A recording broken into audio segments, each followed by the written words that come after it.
Hi, and thanks for tuning in. Today, we're going to go riding with an old friend. This is the 2025 Honda XR650L Dual Sport.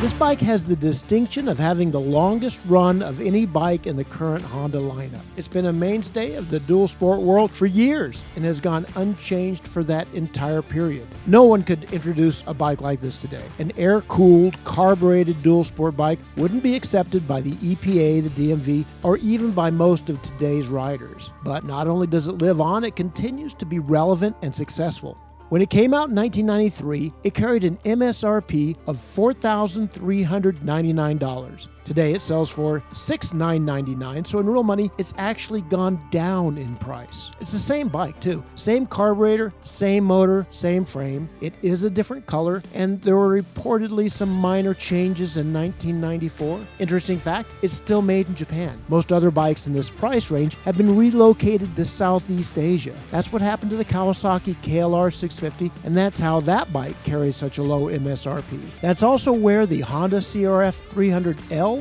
and the Honda XR150L are made. Honda hasn't altered the XR's tooling in 32 years, and that apparently saves a lot of money. Back in the day, Honda created the XR650L from spare parts. They took the motor out of a short-lived street model called the NX650, which had an engine similar to that of the XR600R dirt bike. But the NX had electric start, it had 3 millimeters more stroke, a lower compression ratio, and a CV carb. Then they took the chassis from the XR600R of the time, and they did the minimum amount of things it took to make it street legal. Pretty soon we began to appreciate the XR650L for what it was. It was a great dual sport bike, but even then it was no racer. It was probably the best dual sport, in fact, in the world for about 7 years. Then it was upstaged by other models, but it wasn't until 2007 that KTM, Husqvarna, and Beta all got serious about dual sport bikes, and the Honda was truly left behind.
What's the Honda 650 like in 2025? Now, at first, it's super weird. The riding position is nothing like a modern bike. The seat height is tall and the saddle is wide. The steel handlebar is low and the foot pegs are high. The seat itself is super deep and cushy, but climbs up abruptly over the tank, very much in the style of the 90s. You get used to all that stuff in about a minute. If you rode bikes like this in the old days, all that muscle memory is still there. Riding the bike is great. It has a ton of torque, and the power delivery is super smooth. It isn't real fast. Even among the other old-school Japanese 650s like the Kawasaki and the Suzuki, Honda was never the strongest. It was, however, far and away the best handling. It still does some things well, even compared to modern bikes. It's very stable, and the suspension is plush and comfortable. Part of that is probably due to the fact that the bike is 330 pounds dry, and you get a little bit of a Cadillac effect. Also, by today's standards, the Honda's steel frame looks kind of spindly. So does the fork.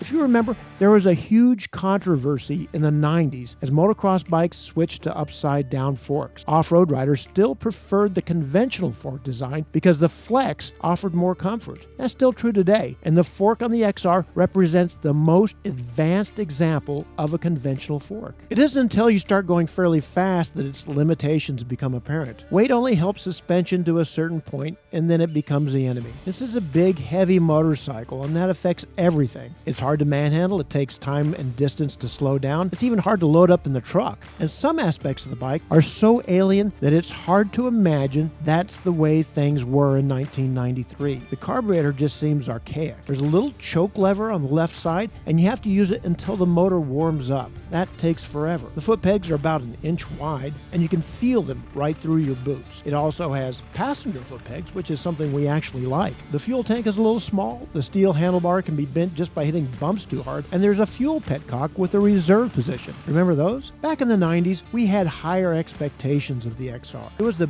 best dual sport bike we had, so it became the object of every backyard bike build. All those aftermarket parts are still available. First thing on the list is a tire upgrade. Virtually any DOT knobbies are better in the dirt than the OE Bridgestone trail wings.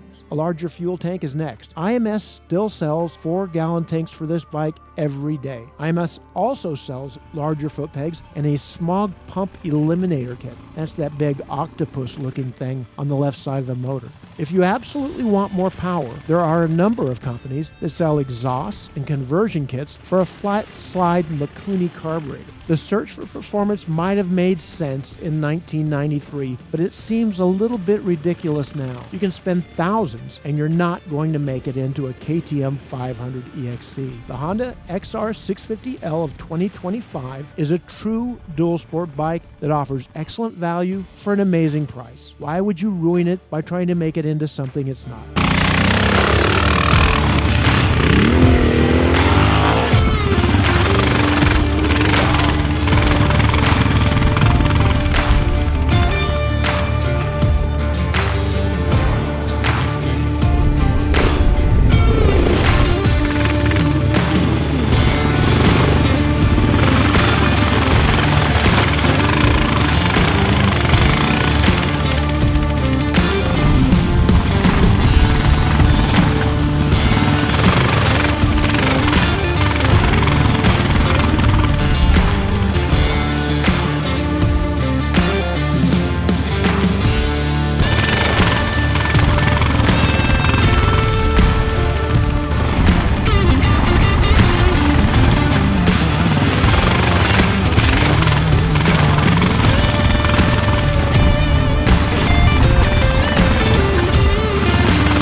Thanks for tuning in to this episode of our Dual Sports series. Be sure and check back with us at dirtbikemagazine.com. And as always, check us out on social media. Thanks for watching.